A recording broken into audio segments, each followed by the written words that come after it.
Eh bien, bonsoir à toutes et à tous, les requines, les requins. Bienvenue pour cette 4e émission JDR-DRJ. Euh, Ce soir, nous allons accueillir Sian Malherbe.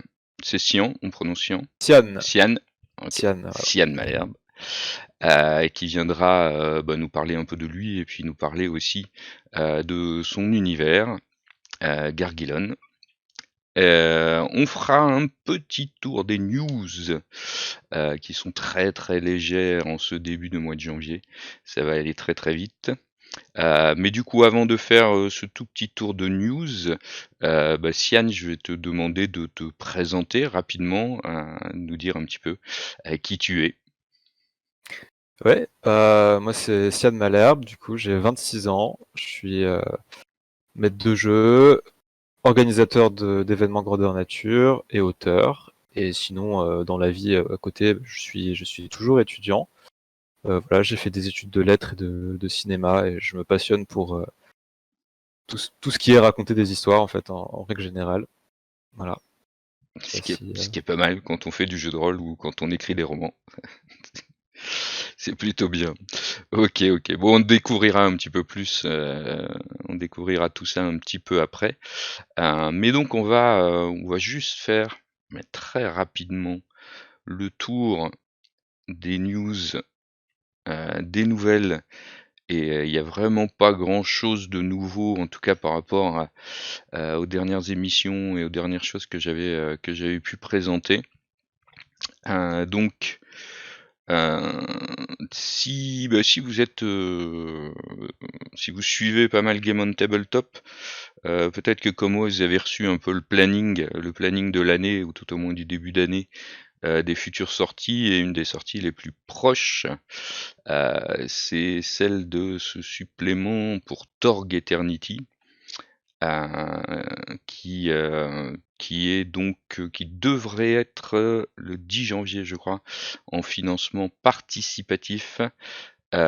Évidemment, comme souvent, c'est Black Book, hein, qui est responsable de ça. Je sais pas si tu connais Torg, Sian.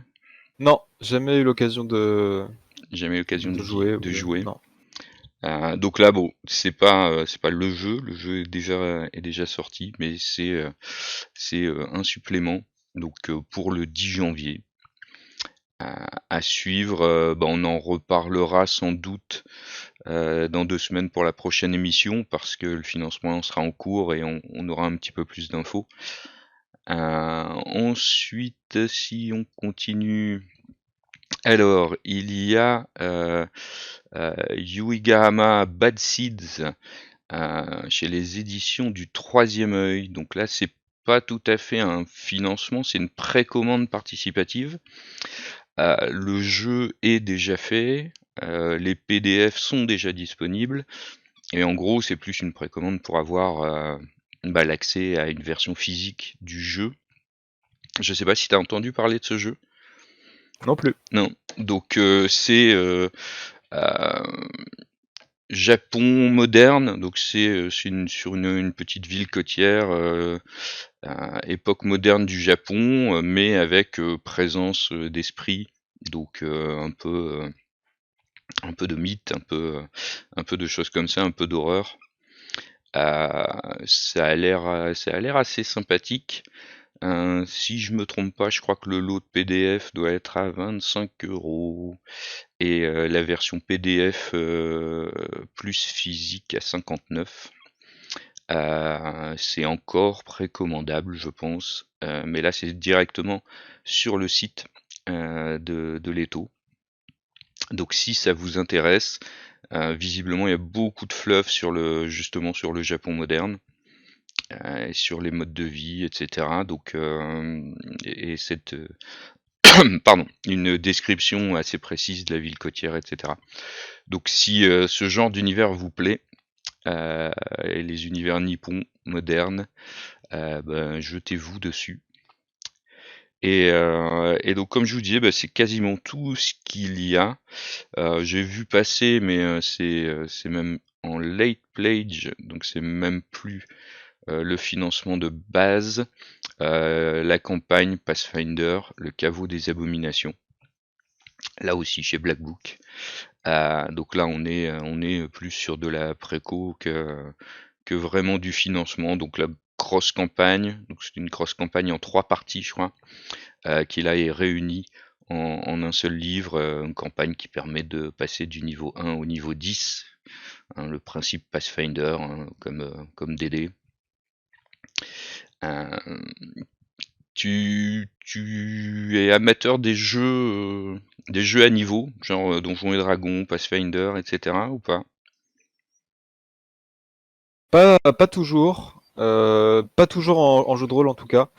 J'aime beaucoup les jeux de rôle longs avec un sentiment de progression Mhm. assez lent.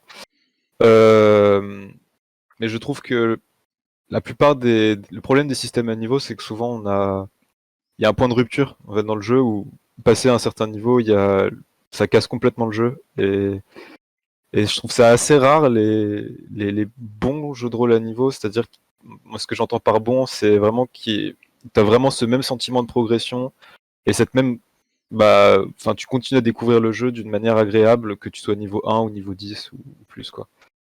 Ouais, avec une courbe assez, assez semblable du Ouais, début à la fin, quoi. Ouais. Oui, bah là forcément, enfin déjà par principe, les jeux à niveau, tu fonctionnes par palier, quoi. Et ouais, puis c'est vrai qu'il y a certains paliers à un moment donné où, ouais. où c'est plus du tout le même jeu. Ouais, Euh, bah Donjons et Dragons, sont très forts pour ça. Ouais. donc voilà. Mais en tout cas, si vous êtes Pathfinder, si vous avez envie de vous lancer dans une grosse campagne de début, hein, de premier niveau, pour des personnages, n'hésitez pas, n'hésitez pas. C'est encore là en late play, donc sur Game on Tabletop, là, forcément avec Black Book. Donc voilà, et c'est vraiment, c'est tout ce que j'ai trouvé, vraiment en tout cas là, sur les financements. Pas grand chose qui est en cours d'envoi non plus, je crois, donc on verra dans 15 jours, il y aura peut-être quelques petites choses en plus. Peut-être quelques petites réceptions aussi, parce que mine de rien, on attend encore des choses. Moi je sais que j'attends toujours Avatar The Last Airbender. Ça fait un moment. Ah oui, oui, ça fait un moment ça. Ouais, bah puis là, ça fait quand même un moment aussi qu'ils disent que les parcelles sont en chemin, que ça va Ouais. arriver, que si c'est sur la route, bon. Et donc bon, ça doit arriver, ça va arriver un jour, ça j'en doute pas. Mais c'est vrai que là, l'attente commence à se faire longue. Donc ça, alors bon, je suis pas sûr que fin janvier ce sera arrivé, mais si c'est arrivé, je vous le présenterai. Et puis il y aura quelques petites choses qui auront démarré, dont on pourra reparler. Certaines dont on a déjà parlé d'ailleurs, comme Tedeum. Donc voilà pour les nouveautés, ce qui veut dire que, eh ben, on va pouvoir passer à toi. Euh, alors avant de parler du coup de ton univers, Gargilon, on va s'intéresser à toi et tu vas pouvoir nous dire comment tu es venu au jeu de rôle ou comment le jeu de rôle est venu à toi. C'est selon. Ouais. Qu'est-ce qui, quand est-ce que c'est arrivé? Comment c'est arrivé? On t'écoute. Vas-y. Alors c'est arrivé période du collège. Moi je suis pas du tout dans un milieu de rôliste, enfin, familialement ou même les amis de mes parents, etc. Enfin, ils connaissaient même pas quoi quand j'étais gamin. Et ouais, déjà à cette époque j'étais à fond dans le Seigneur des Anneaux, dans les livres d'aventure fantastiques, etc. J'adorais ça. Et en fait c'est mon cousin. J'étais chez mes cousins comme ça un jour qui m'avait fait découvrir comme ça un jeu de rôle avec à l'époque le jeu de rôle de John Lang, Donjon de Nullbuck, qui est vraiment très adapté quand on a 11 ans et qu'on découvre. D'ailleurs, je respecte beaucoup son travail pour ça parce qu'il a vraiment mis un jeu de rôle très facile d'accès, grand public, facilement, enfin où tout est imprimable sur internet comme ça gratuitement Et quand tu es un enfant et que tu n'as pas accès à à la carte bancaire, au Kickstarter, à ce genre de choses, c'est compliqué de te trouver des bouquins de jeux de rôle si les gens que tu connais sont pas dans ce milieu-là. Donc ça, c'était une très belle porte d'entrée pour moi et c'était surtout une révélation de me dire ah mais en fait ça existe, tu peux faire des jeux où tu fais ce que tu veux, tu peux raconter des histoires et tout machin. J'ai trouvé ça incroyable et voilà, il m'a fait jouer 2 heures et la semaine suivante j'étais déjà sur le site à ruiner l'imprimante de mes parents pour imprimer absolument toutes les ressources possibles et imaginables, à me faire mon classeur et à faire chier tous mes potes en leur disant si si il faut absolument que vous essayiez ça, c'est incroyable, etc. Et donc en fait je me suis Enfin, mis à part cette toute première expérience en tant que joueur, j'ai commencé le jeu de rôle véritablement en étant maître de jeu, en fait, parce que comme il y avait personne qui en faisait dans mon entourage, et que moi je trouvais ça incroyable et que je voulais absolument en faire, je me suis mis à maîtriser pour mes amis, donc à peu près à la période du collège. Et voilà, puis après petit à petit, du coup, de fil en aiguille, j'ai pris plus confiance, j'ai découvert des jeux de rôle plus sérieux, je me suis mis à MJ beaucoup de Cthulhu à une période. Puis voilà, du D&D, du Warhammer, des grosses licences comme ça, et puis à faire mon propre jeu de rôle par la suite. Ok, ok. Voilà, voilà. Et du coup, ouais, en fait, tu fais pas trop partie finalement, je pense, de la génération qui a démarré par les livres dont vous êtes le héros. Non, pas du tout. Alors je connaissais, j'en ai eu quand j'étais petit. Ouais. Ça, mes parents ils connaissaient Mhm. et ils m'en ont acheté quelques-uns, mais j'ai jamais fait le parallèle entre ça et le jeu de rôle en fait. Ok. C'était deux entités complètement déconnectées. Je savais pas qu'il existe, enfin que c'était relié en fait, jusqu'à assez tard. D'accord. Ouais. Oui, parce que en réalité, c'est vrai qu'il y a eu des liens forts qui ont été faits avec l'œil noir, les terres de légende qui étaient sur le format des livres dont vous êtes le héros, etc. On avait, euh, on avait pas mal de Ouais. liens entre les deux, et c'est vrai que les plus anciens ont en général démarré par les livres dont vous êtes le héros avant de passer à la suite. Mais ouais. Donc voilà, donc Nullbuck pour commencer. Ouais. C'était ma génération pour le coup, tu vois. Moi, c'est Ouais. quand la saga MP3 et tout battait son plein, j'avais 10 ans, quoi. Donc on était à fond dans ce genre de choses. Et oui, ouais, forcément, forcément. Donc voilà, tu fais du jeu de rôle, plutôt meneur de jeu du coup, en tout Ouais. cas en grande partie. Est-ce que c'est encore le cas? T'es surtout plutôt Ouais. meneur? Ouais. Ouais, j'aime bien être joueur. J'aime vraiment bien être joueur, mais je le suis pas assez. Ouais, comme c'est un peu la malédiction de la plupart des maîtres de jeu. Mais bon.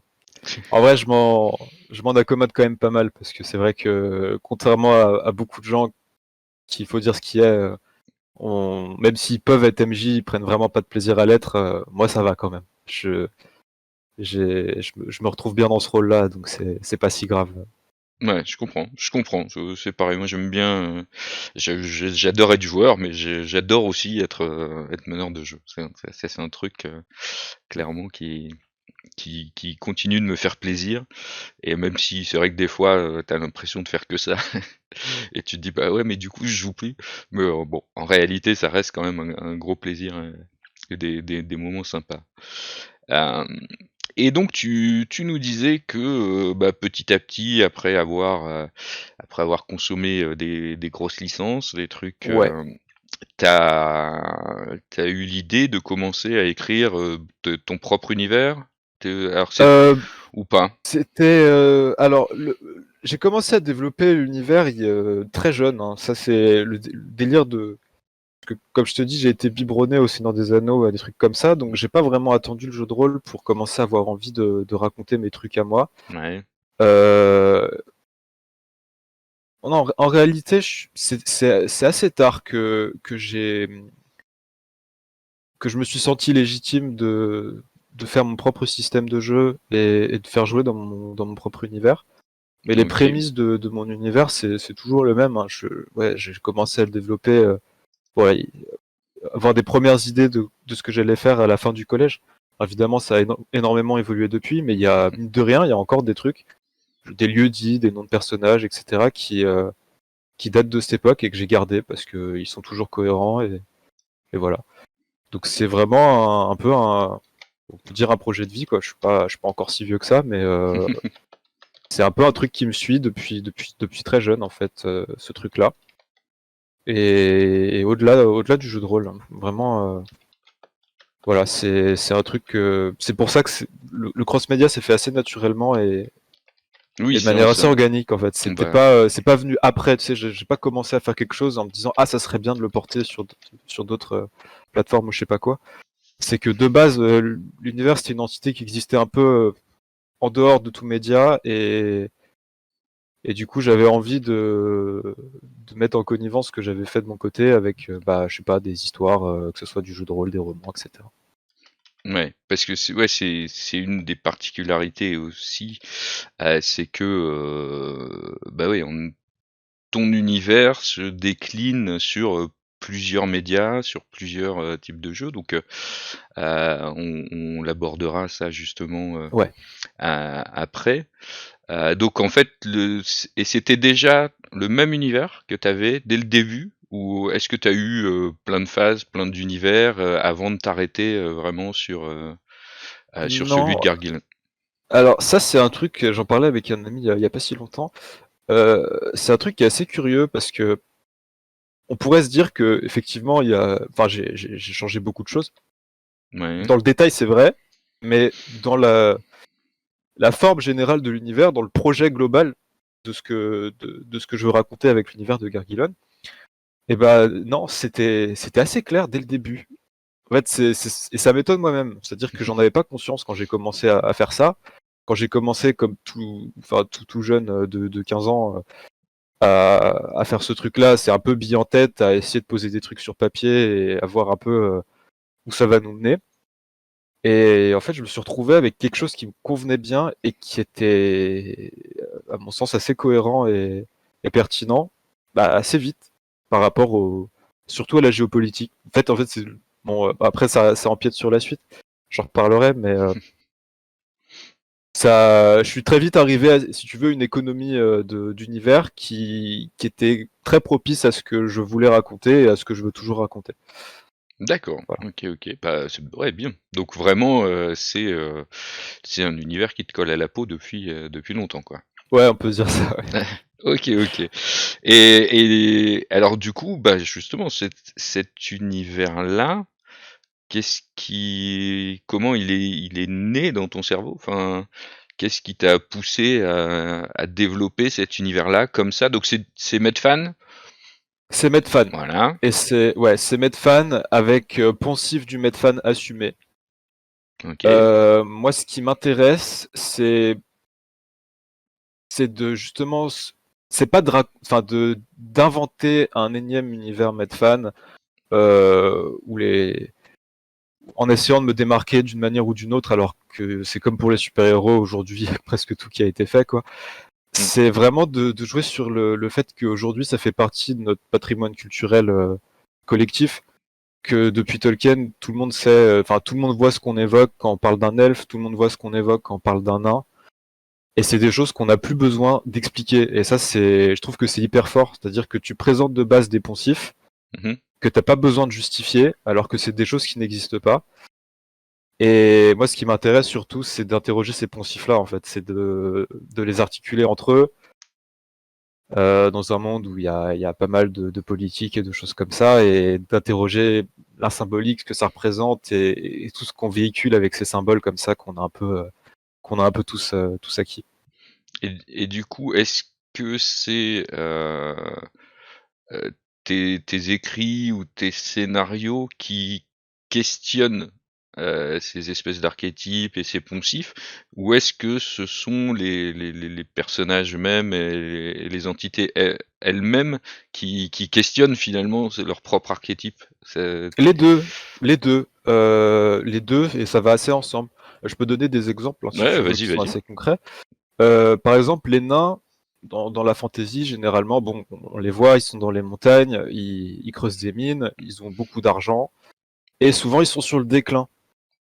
C'est toujours un peu un peuple voilà, qui a des problèmes d'expansion, qui se fait plus, qui est plus reclus qu'autre chose. Et ça, c'est une idée que j'ai eue. Bah, pour le coup, c'est une des idées les plus anciennes que j'ai eues sur mon univers, hein, le traitement des nains. Parce que j'étais très très fan des nains, même jeune. J'avais une armée de nains sur le wargame sur des anneaux de Games Workshop qui publiait à cette époque-là. Et c'est de me dire, les nains, c'est ceux qui sont censés avoir l'économie, c'est ceux qui sont censés avoir voilà, l'or, les montagnes, etc. Pourquoi est-ce qu'ils sont toujours aussi faibles en fantasy? Mm. Pourquoi ils sont toujours sur le déclin? Alors c'est intéressant chez Tolkien parce qu'il montre un monde sur le déclin, mais pourquoi est-ce qu'on se cantonne à ça? Et du coup, c'est un peu j'aime bien dire ça, c'est un peu les États-Unis de mon univers, les nains. C'est-à-dire que c'est la superpuissance qui fait un peu, qui fait un peu, qui a un énorme impact diplomatique sur l'ensemble du continent parce que c'est un peu les garants de la paix, quoi. Dès qu'il y a quelqu'un qui dépasse un peu ou qui essaie de déclarer une guerre à droite à gauche, ils sont en mesure d'intervenir et de dire non, non, vous restez à votre place.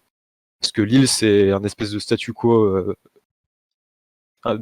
diplomatique au moment où se racontent la plupart des histoires que je raconte. Ouais, bah d'ailleurs, je peux montrer la carte que tu m'as. Alors, c'est pas la carte complète, si tu veux ça c'est la carte, ça c'est une Ah, déjà. avant-première d'ailleurs. Ouais, C'est c'est ça? la carte. Alors personne ne l'a vu encore, mais Ah, bah voilà, c'est la avant-première. carte Je leak. que j'ai fait faire pour le tome 2 du coup. Ok. C'est une partie du continent. Bon, C'est le nord-est, voilà. donc c'est un leak, voilà. Je Voilà. le dis. Mais si tu veux, il y a une carte qui est disponible sur le site garguillon.fr. Attends, je vais peut-être pouvoir t'envoyer un lien. Si tu veux avoir une vision globale de l'île, le découpage est assez clair. Et Hop. ouais. Alors par contre, ouais, les États-Unis d'il y a 20 ans. Parce que Oui, voilà, pour le coup, les bien sûr. États-Unis, C'est pas on aujourd'hui. pourrait commencer à imaginer qu'ils sont sur le déclin aussi. Donc, Oui, non, mais c'est voilà, puis c'est une analogie qui vaut ce qu'il vaut. Je dis ça ouais, pour qu'on mais comprenne, mais on c'est comprend pas bien, on comprend bien. voilà. Peut-être la Chine dans 20 Mais ans, on sait pas. mais voilà, donc tu vois, c'est ce genre de choses. Et du coup, je trouve ça intéressant parce que ça colle bien aux nains, le fait qu'ils soient très conservateurs, qu'ils veulent pas que les choses Mm. changent, etc. Ils restent vraiment archétypaux. C'est vraiment des nains comme on l'entend. Mais en même temps, ça me permet d'introduire une dynamique qui me permet de raconter beaucoup de choses et qui est assez intéressante à mon sens, quoi. C'est des dynamiques politiques que j'aime bien questionner. Ouais, mais c'est vrai que ouais, on se fait pas forcément et je pense que je ne m'étais jamais trop fait la réflexion sur le fait que effectivement bien souvent les nains sont sur le déclin. Enfin voilà, C'est vrai, hein? ils sont reculés, ils ont perdu leur or ou ils ont perdu leur forteresse, ils ont perdu. Enfin ouais, c'est vrai. Et c'est sans doute dû effectivement bah, au Seigneur des Anneaux et à Tolkien, hein, ou Ouais, bien sûr. même Bilbo, hein, avec les nains qui veulent retrouver leur. Donc ouais, forcément. Voilà, Euh, tiens, c'est sur le lien que je t'ai envoyé, il y a un onglet carte interactive et voilà, là il y a une grande carte alors, bah, alors numérique. sinon je suis sur la page. Ah bon, si c'est compliqué, tant pis. Mais Attends, hop. Euh, bon, elle est moins ouais, belle, hein, je vais. ça c'est la carte. Merci à la Mairie de Rennes d'ailleurs sur Instagram, vous pouvez la retrouver, qui fait les illustrations de mes livres ainsi que la carte du coup. Et donc tu me dis que la carte elle est. C'est un onglet sur la gauche, tu as une liste d'onglets et il y a carte interactive, c'est le troisième onglet en partant de la fin.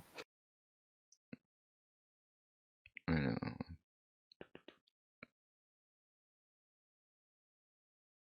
parce que du coup j'ai des onglets en haut. Oui, c'est possible. Ouais, le site, c'est un ami à moi qui l'a fait bénévolement. Hmm. Je le remercie beaucoup. Euh, mais c'est pas non plus son métier principal, donc il est pratique.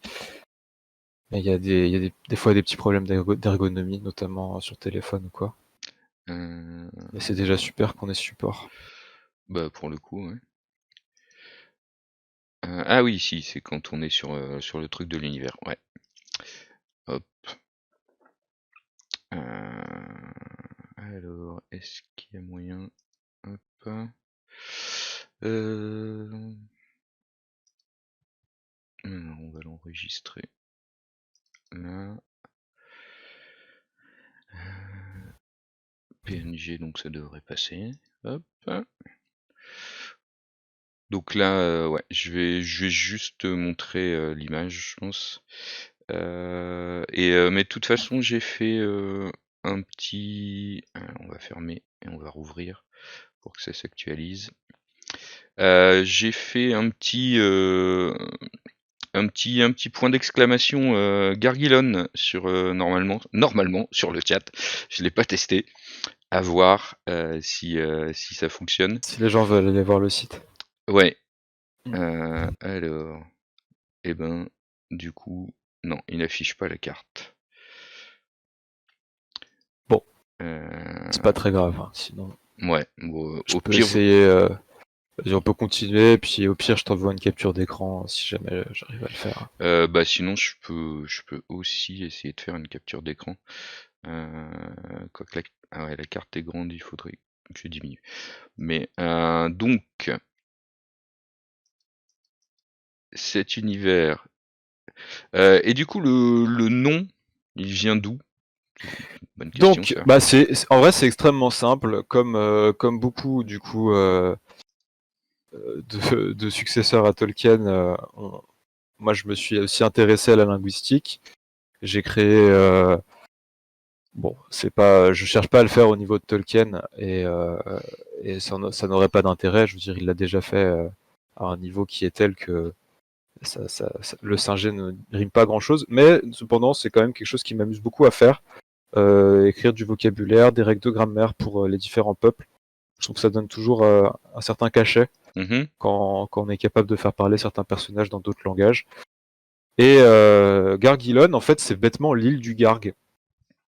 Voilà, c'est le Garg, en fait, c'est parce que c'est une île volcanique avec du coup l'énorme volcan qui est au centre, qu'on voit, qui est schématisé sur la carte. Oui, donc voilà, j'ai réussi. Voilà. Et ce volcan, du coup, s'appelle le Garg, de manière assez explicite, hein, comme du fait qu'il soit gargantuesque. Et Ilon, c'est tout simplement le mot île dans la langue des elfes, qui sont ceux qui ont nommé le continent. Okay. Donc c'est Donc normalement, ça se dit Gargilon, prononcé par des elfes.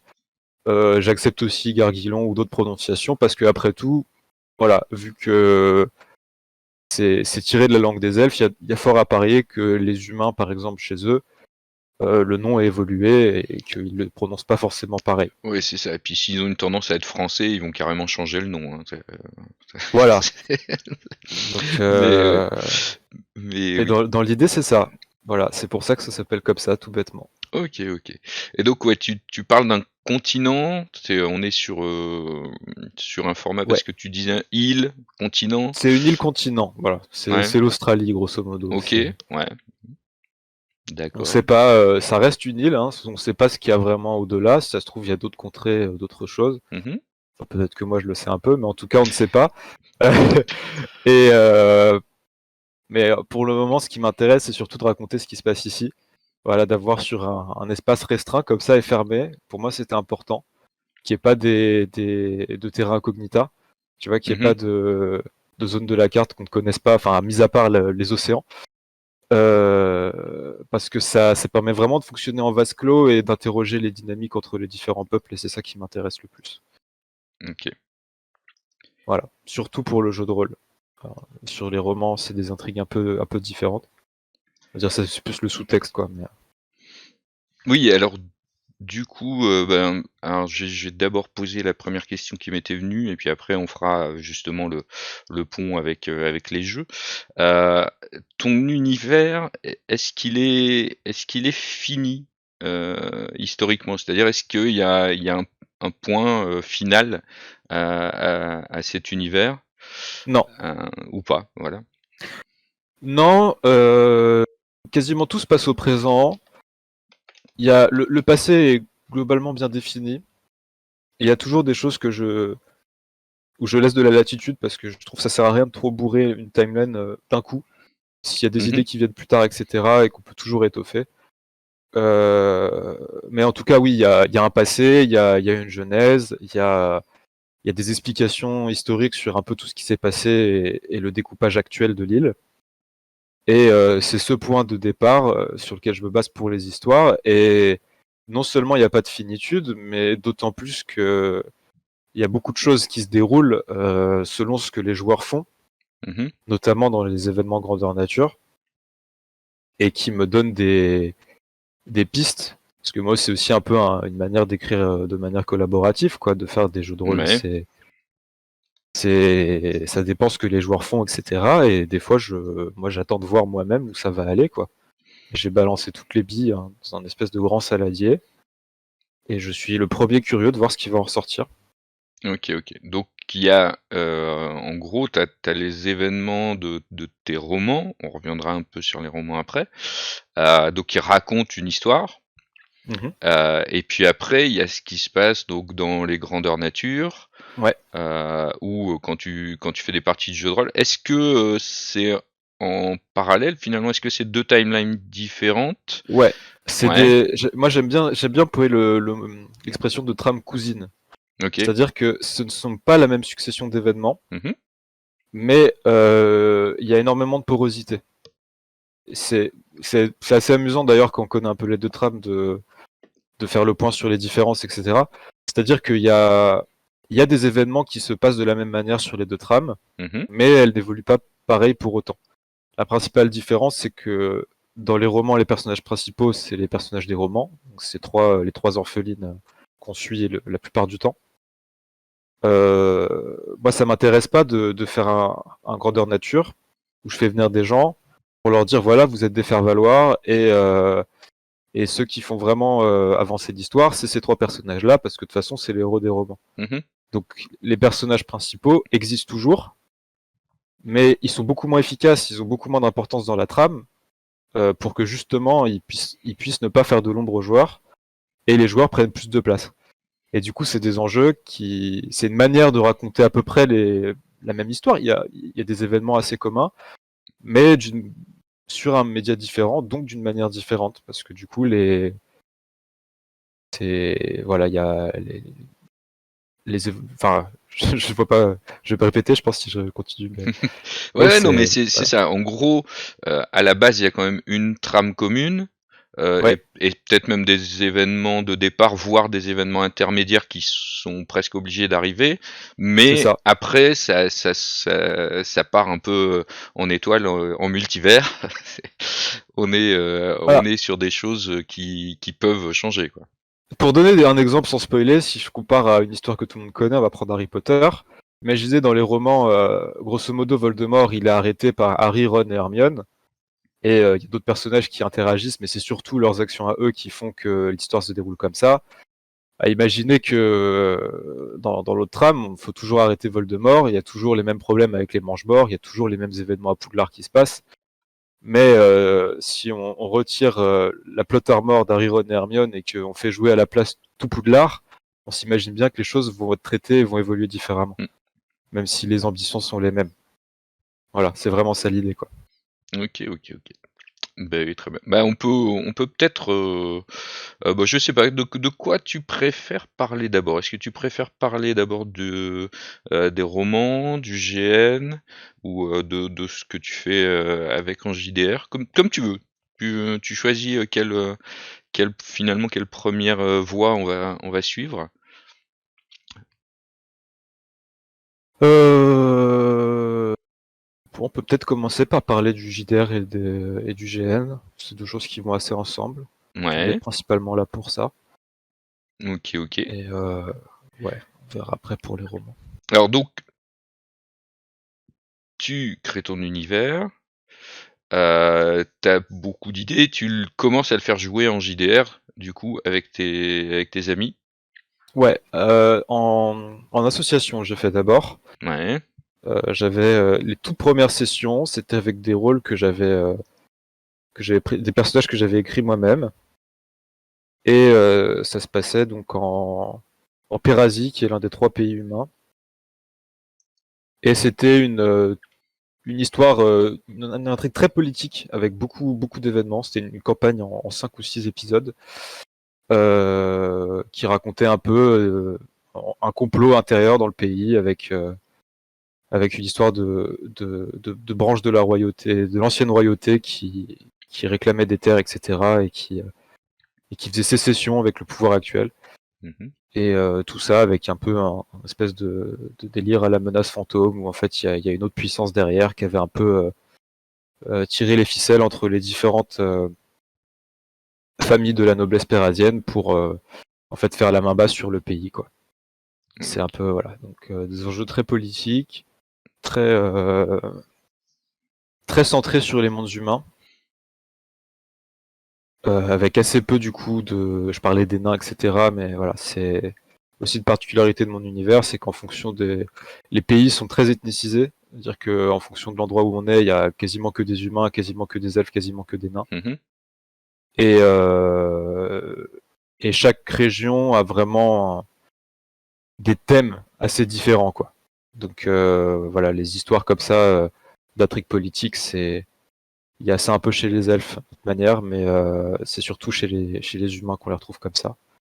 Et c'est ce qui Ok. m'intéressait de raconter en premier sur le jeu de rôle. Un jeu de rôle assez meurtrier avec des personnages qui n'ont pas forcément beaucoup de compétences ou quoi, et qui essaient un peu de s'en tirer avec les moyens du bord et de mettre un peu le grain de sable dans une grande machine, quoi. C'est un peu ça le thème. Ok, ok. Alors je reviens parce que je viens de voir que qu'on avait une question sur le chat. Ouais. Donc coucou Léonie déjà parce que j'avais pas vu tes messages.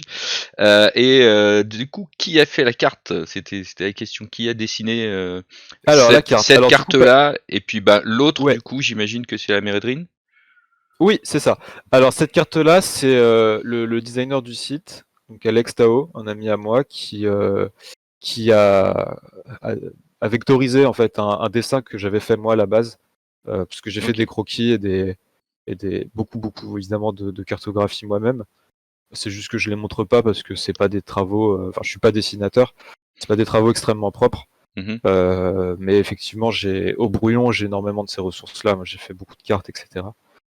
Euh, en tout cas sur papier. Donc voilà. Et l'autre carte, Ok. celle en noir et blanc, c'est effectivement la Méridrine que tu peux trouver sur Instagram. Oui, et je me rends compte que j'ai pas mis parce que j'avais son lien Instagram et je l'ai pas mis sur le point d'exclamation Gargilon. Donc il faudra que j'essaye de le rajouter. Euh, donc voilà, tu commences à faire jouer le JDR plutôt sur les humains, tu disais les histoires Ouais, politiques, ce qui t'intéresse voilà. le plus au départ, c'est Ouais. ça. Mhm. Et et alors, je sais pas s'il y a un laps de temps long, mais j'imagine qu'il y a un moment qui se passe, mais comment à un moment donné tu pars sur l'idée de faire du grandeur nature? En réalité, ça s'est fait quasiment la même année. C'est vrai?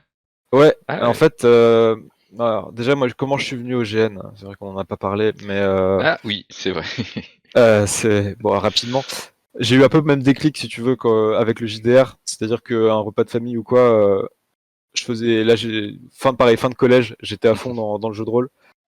Et il y a un gars qui me dit, mais tu sais que tu peux faire ça en vrai? Je fais quoi? Tu peux faire ça en vrai? Mais c'est incroyable et tout. Enfin, vraiment, même, voilà.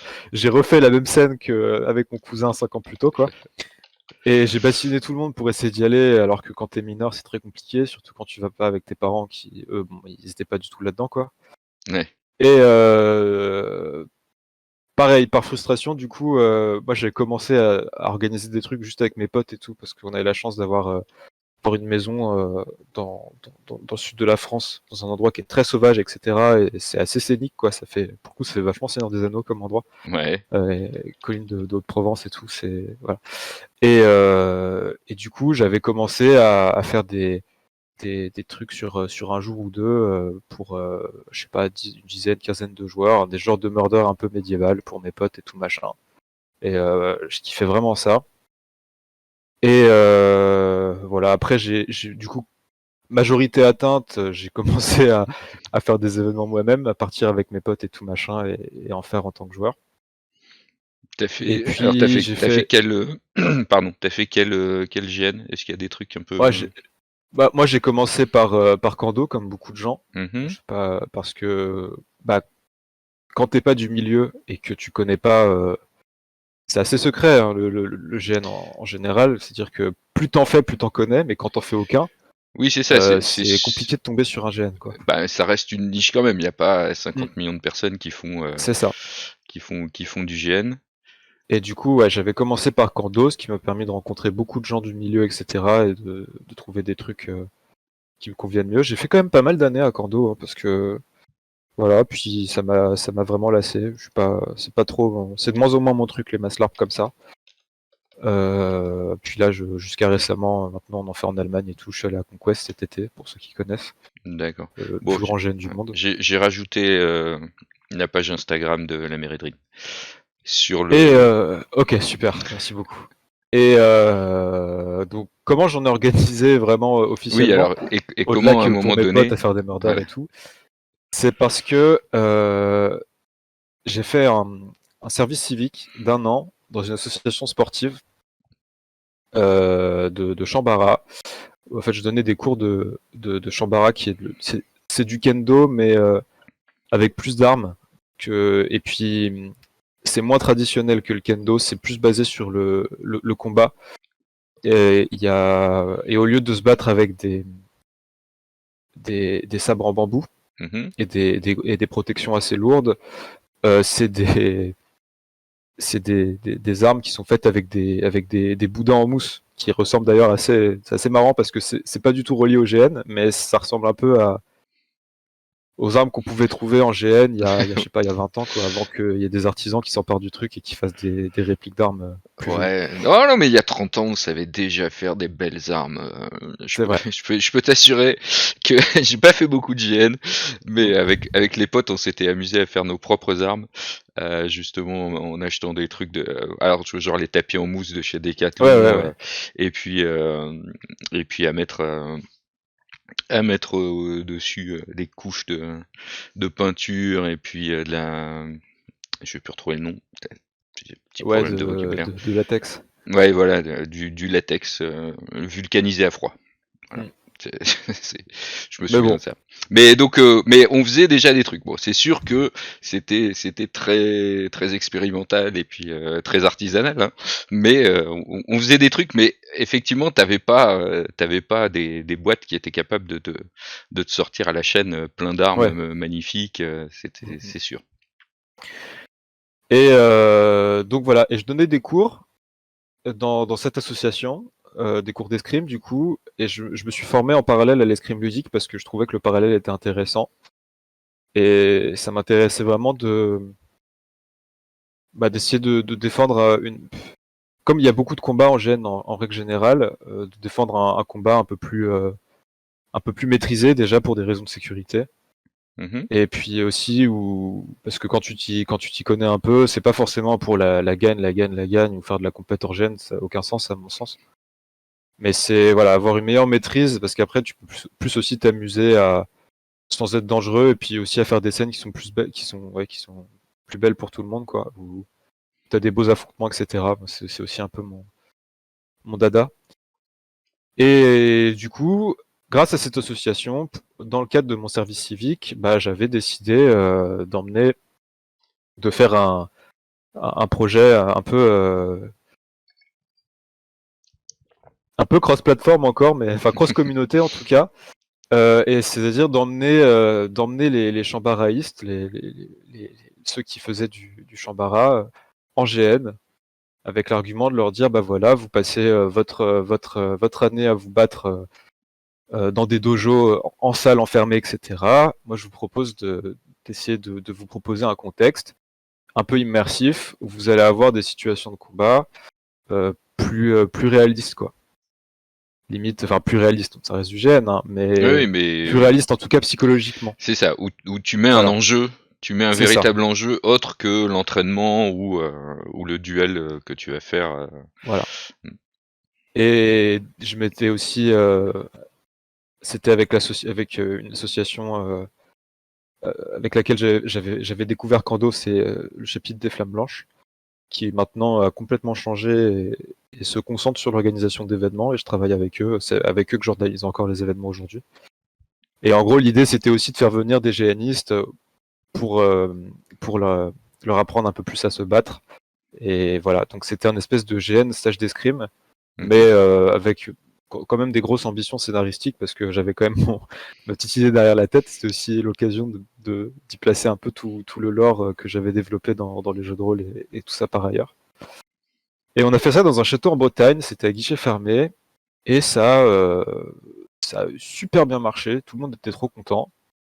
Moi j'ai adoré organiser ça, et c'est là où je me suis dit, bah ok, pourquoi pas vraiment faire ça de manière complètement officielle, et pas juste dans le cadre d'un projet comme ça d'une seule fois, et en faire un truc récurrent, parce que bah, y a encore plein de choses à raconter, l'histoire elle en est qu'au début, etc.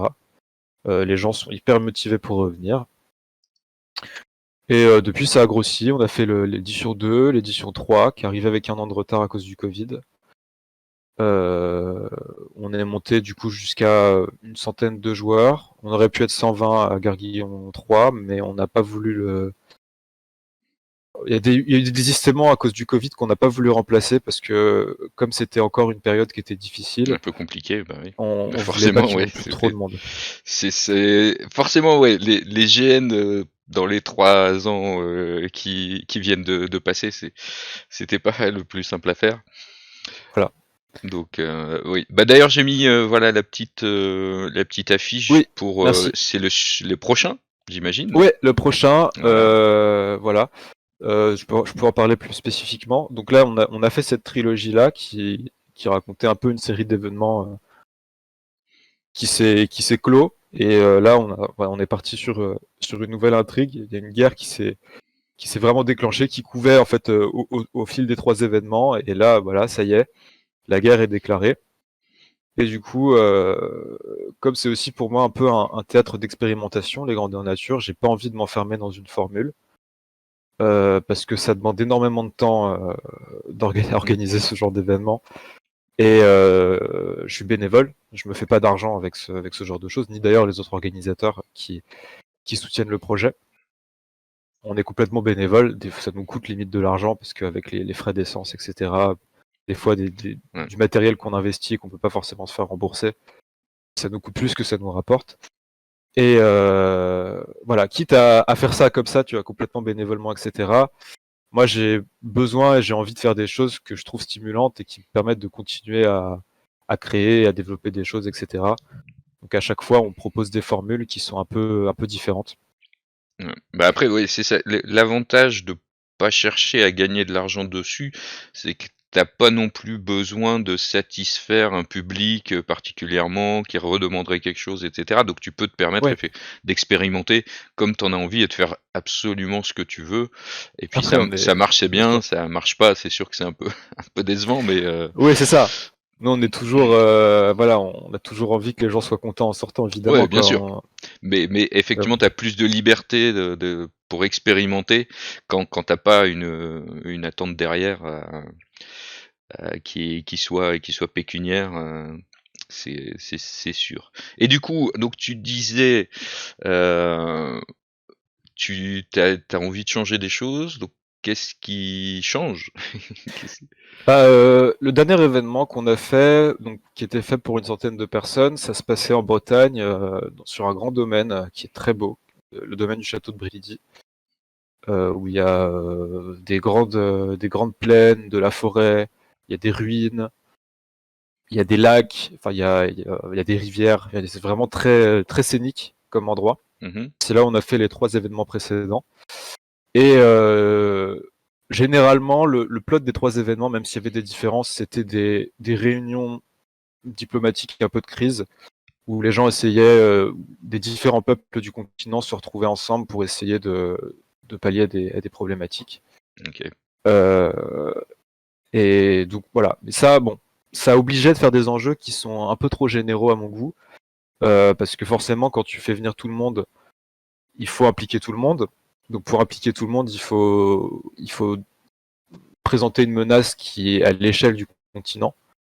Et c'est des choses que j'évite de faire un maximum, parce que quand ça devient trop récurrent, ce genre de menace, on perd un peu le pied sur les enjeux, et c'est quelque chose que j'ai absolument envie d'éviter. C'est voilà, ah non, faut encore sauver le monde, ah ok, bon, le monde est en danger pour changer, etc. Ça, c'est vraiment des mécaniques dans lesquelles j'ai pas envie de tomber. Donc on a fait un peu toute une histoire autour de ça. Il y a toujours un peu des menaces qui sont transversales, mais c'est pas là-dessus que j'ai envie de me concentrer systématiquement. Donc là, des murmures au dragon de pierre. Donc le dragon de pierre, c'est une muraille qui est entre le pays de l'Arton, qui est un pays humain, et une jungle dans laquelle il y a des hommes insectes très grands et très très forts, qui sont un peu contenus par ce mur-là. Et ce mur, si jamais il y a une brèche dedans, c'est un peu la merde. Et du coup, le problème, c'est que là, comme le pays qui défend ce mur-là s'est fait déclarer la guerre, et bah, on a peur un peu sur le maintien du mur, et on a peur que, à cause de la guerre, il y a des problèmes. Donc c'est la proposition qu'on a faite, c'est pour une 50aine de participants, et c'est vraiment à huis clos dans une caserne qui se passe sur le mur. C'est au fort de Montbré, qui est un ancien fort de l'époque napoléonienne, et qui est un très bel endroit aussi, et qui est extrêmement bien adapté pour ce qu'on a envie de proposer. Et voilà, c'est de faire un peu des garnisards qui sont comme ça bloqués sur le mur, et qui doivent un peu essayer de faire face à ce qui se trame. Donc voilà, plus du complot intérieur, des histoires de contrebande, et une menace un peu planante sur ce qu'il y a potentiellement dans la jungle, et qui pourrait passer outre et s'introduire dans la caserne. Donc double menace intérieure et extérieure, en gros, c'est un peu ça. Voilà, c'est un peu un huis clos, un peu stressant, un peu horrifique, avec beaucoup d'enjeux personnels. C'est nous qui écrivons les personnages cette fois, ce qu'on ne fait pas forcément systématiquement. Okay. Donc ça veut dire voilà, des persos très écrits, très adaptés à la situation en question. Moins des délires d'aventuriers qui ont des enjeux un peu flous et qui sont là comme ça, etc. C'est un peu plus voilà. Ouais, bah un peu plus ancré, quoi. Ça reste une des grosses difficultés du GN, je pense, surtout quand tu commences à avoir du monde. C'est comme tu disais, hein, réussir à impliquer tout le monde à un moment donné dans la trame ou dans une des trames, c'est dur. Enfin, je pense qu'il y a des gens qui se morfondent à un moment donné dans le truc parce qu'ils se sentent impliqués nulle part, quoi. Ouais, bah d'où le fait qu'on essaie vraiment, même quand c'est pas nous qui écrivons les rôles, on repasse un peu derrière pour relier les personnages entre eux, etc. Et on essaie toujours de se débrouiller pour que, quel que soit ton archétype, tu aies une raison d'être là, et tu aies une importance quelque part sur au moins une partie des intrigues. Si t'as une proposition de personnage où on sait qu'elle trouvera pas de résonance dans le jeu, on préfère dire non. Essaie de jouer autre chose, parce que c'est pas la peine, tu vas pas... Voilà. Et c'est aussi un peu le risque, on va dire, en termes de politique qu'on a prise, c'est qu'on a des joueurs qui ont joué le même personnage des fois pendant 3 ans, enfin 3 événements consécutifs. Et là, on leur dit, bah cette fois, non. On accepte quelques anciens personnages si ça fait sens que vous soyez là. Mais si votre personnage, il est là juste pour être là, c'est pas la peine. Je préfère vous donner un autre rôle. Voilà. Et vous reprendrez éventuellement votre personnage sur un autre événement où il sera plus pertinent, quoi. Ouais, donc on est alors donc la trame, donc les trois premiers événements, c'était plus ou moins une campagne, ça suivait de façon assez proche. Ouais, on peut dire ça. Ouais. Et là il y a un trou ou pas, ou pas temporel, c'est vraiment pas temporel, ouais. Parce que c'est assez proche, entre l'événement 1 et l'événement 2, il se passe 1 an, entre l'événement 2 et l'événement 3, il se passe 3 mois. Enfin, pas en vrai, je veux dire, entre oui, la mais dans chronologie des la différents trame, événements. la trame chronologique, ouais. Et mais c'est juste que voilà, ça se passe au même endroit dans l'univers, c'est la vallée de Tamendil, c'est une zone neutre centrale qui du coup est plébiscitée pour la diplomatie, c'est un terrain neutre, quoi, hors des fiefs de chacun. Donc ça correspondait bien à ce qu'on voulait raconter, c'est-à-dire des tensions nouvelles entre les différents pays et empires, qui mènent justement à la guerre qui s'est déclenchée à la fin du 3e événement. Et du coup, maintenant que la guerre est là, moi ce qui m'intéresse plus, c'est de raconter la réalité du terrain à des endroits différents. Donc moi j'ai déjà 3 événements en tête qui se passeraient presque de manière simultanée pour la suite. OK. dont celui-ci qu'on propose là, et qui sera en fait des lieux différents pendant la guerre, qui se concentrent sur des intrigues différentes et sur des enjeux différents qu'ont déclenché cette Mmh. guerre-là. D'où le fait qu'on n'accepte pas non plus tous les rôles à chaque fois. Parce que si t'es à un endroit, tu vas pas vraiment pouvoir être à À un autre en l'autre, même temps, c'est quoi. sûr, c'est sûr. Je me faisais une réflexion parce que, bah, voilà, tu disais que tu fait des études de cinéma. Hem Et alors bon, tu m'avais dit, en off, toi, c'était plus la partie scénario qui t'intéressait, je crois. Mais est-ce que le GN, c'est pas cette part de cinéma qui te qui remonte?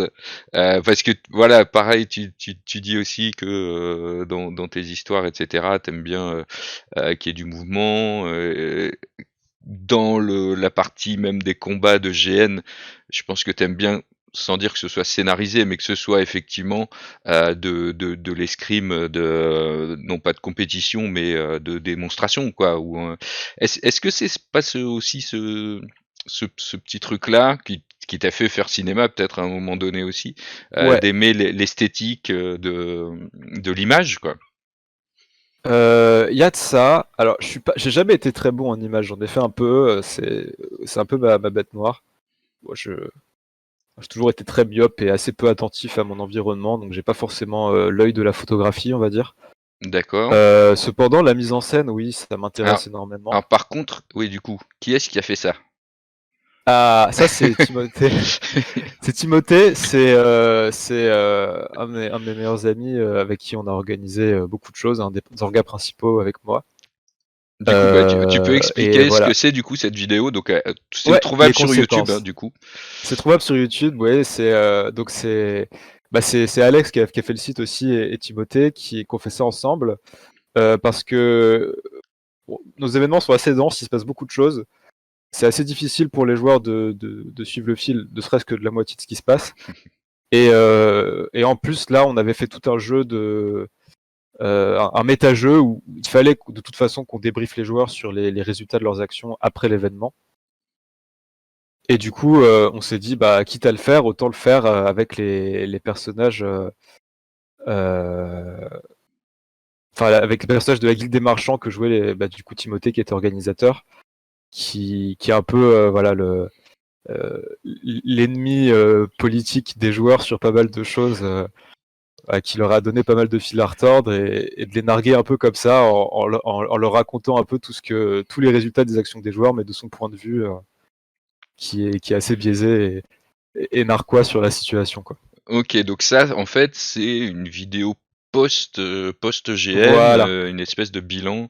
voilà. Ça euh, s'adresse surtout aux joueurs de l'événement en question. Après, vous pouvez toujours aller la voir, c'est assez rigolo, quoi. Mais ouais, Ok, c'est. ok.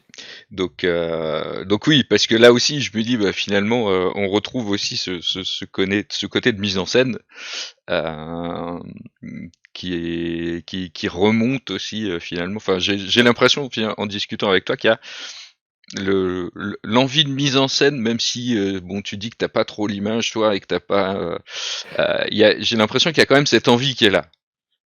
Oui, bien sûr, bien sûr. Bah, moi, si tu veux, c'est aussi un des intérêts du GN, c'est le fait qu'on soit là, en présence, Mm, on puisse représenter des choses. Euh, alors, bon, il y a toujours plus ou moins un certain degré d'abstraction, mais nous, on essaie vraiment de le réduire au minimum, ce facteur d'abstraction. Parce que, enfin, pour moi, un objectif, l'objectif principal d'un GN, pour moi, c'est de faire vivre une expérience aux joueurs et aux gens qui sont présents. Et ça, pour moi, ça passe avec quelque chose qui a un petit peu de la gueule, quoi, tu vois, pour le dire mhm, franchement. Quelque chose voilà. Bon, les costumes et tout, c'est des questions de budget. C'est pas forcément là-dessus que je veux insister, parce que je suis conscient que c'est un loisir. Enfin, pour moi, c'est important aussi que ce soit accessible au plus grand nombre. mhm. Déjà, c'est déjà assez cher. Mais plus, voilà, sur le fait de proposer des belles actions, d'avoir un beau déroulé, quoi, d'éviter de sortir du jeu d'une manière ou d'une autre. Et donc, effectivement, le fait de faire des beaux combats, par exemple, ça, pour moi, c'est important dans cette optique-là, quoi. Ok. qu'on y croit, quoi, qu'on y croit un minimum, qu'on ait au moins pas besoin de trop se forcer pour y croire.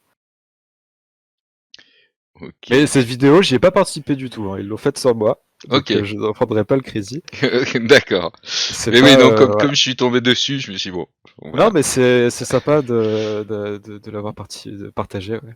Oui, bah, mais ça peut permettre aussi justement aux gens qui voudraient découvrir de jeter un œil en plus, un œil différent sur, sur l'univers et ce que vous pouvez proposer du coup en GN, quoi.